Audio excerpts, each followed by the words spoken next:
দেশ বাঁচাতে ভারত থেকে ৩৩ পণ্যের আমদানি এক ধাক্কায় বন্ধ। সরকার এবার সোজা পথে হাঁটল না, দরজা বন্ধ করেই দিল। বছরের পর বছর ধরে ভারত যা খুশি তাই পাঠিয়েছে আমাদের দেশে। একদিকে আমাদের দেশীয় শিল্প ধ্বংসের মুখে, আরেকদিকে ভারতের রপ্তানিকারকদের মুনাফা দিনে দিনে আকাশচুম্বী। দেশের বাজার ছিল যেন ওদের বাগানের গাছ, যা খুশি তাই ফলবে, যা খুশি তাই কাটা যাবে। অবশেষে ২০২৫ সালে এসে বাংলাদেশ সরকার এক টেবিলে সব হিসাব কষে দিল। এবার আর কোনো আলোচনার জায়গা নেই। ভারত থেকে এক ধাক্কায় ৩৩টি পণ্যের আমদানি বন্ধ ঘোষণা করা হয়েছে। চলুন এক নজরে দেখে নেওয়া যাক সেই ৩৩টি পণ্যের তালিকা, যেগুলো এখন থেকে আর বাংলাদেশে ঢুকবে না ভারত থেকে।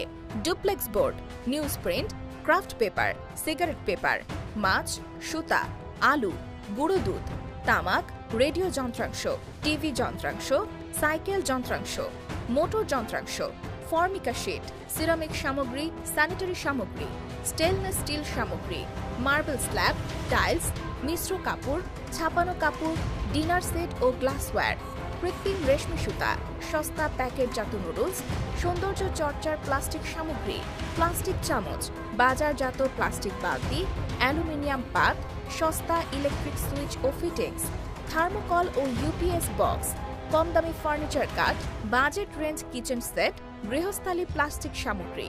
এই সিদ্ধান্ত মূলত এসেছে জাতীয় রাজস্ব বোর্ডের পক্ষ থেকে, যেখানে স্পষ্টভাবে বলা হয়েছে এই পণ্যগুলো দেশের অভ্যন্তরীণ উৎপাদনের ক্ষতি করছে, বাজার দখল করছে এবং কিছু ক্ষেত্রে অবৈধ রুটে ট্রানজিট হয়ে তৃতীয় দেশে রপ্তানিও হচ্ছে। অর্থাৎ শুল্ক ফাঁকি দিয়ে বৈধ বাণিজ্য ব্যবস্থাকেও নষ্ট করছে এইসব ভারতীয় পণ্য। প্রথমত, এই নিষেধাজ্ঞার মাধ্যমে সরকার একটা বিষয় পরিষ্কার করে দিয়েছে, বাংলাদেশের বাজার আর ফ্রি ফর অল থাকবে না। বহু বছর ধরে ভারতের সঙ্গে আমাদের একতরফা বাণিজ্য চুক্তির ফাঁকে তারা যেভাবে আমাদের বাজারকে তাদের ল্যাবরেটরি বানিয়ে রেখেছিল, সেটার অবসান এখন শুরু হলো। বহুদিন ধরে এই প্রসঙ্গ উঠে আসছিল ব্যবসায়ী মহলে, কিন্তু এবার সেটা নীতি নির্ধারকদের মিটিং টেবিল থেকেও বাস্তবে রূপ পেয়েছে। দ্বিতীয়ত, এই তালিকার মধ্যে বেশ কিছু পণ্য এমন রয়েছে যেগুলোর দেশীয় উৎপাদন খুব ভালো অবস্থানে আছে, যেমন কাগজ, সিরামিক, স্যানিটারি সামগ্রী, মাছ, দুধ ও কাপড়। সোজা কথা, আমরা নিজেরাই এই পণ্য তৈরি করতে পারি এবং করছিও, অথচ ভারতীয় পণ্য কম দামে ঢুকে সে বাজার মার খাইয়ে দিয়েছে। এতে দেশীয় শিল্প শুধু বিক্রি হারায়নি, বরং অনেক ক্ষেত্রে উৎপাদন কমিয়ে দিতে বাধ্য হয়েছে। এই পরিস্থিতি থেকে বের হওয়ার জন্যই এবার সরকার নিষিদ্ধ করে দিয়েছে এই সব ভারতীয় পণ্য।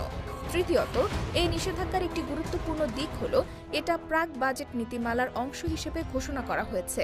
অর্থাৎ এই সিদ্ধান্তটি অর্থনৈতিক কৌশল, যেখানে ভবিষ্যতের জন্য একটি নিরাপদ বাজার গঠন করার রূপরেখা রয়েছে। এখানে অবশ্য একটা প্রশ্ন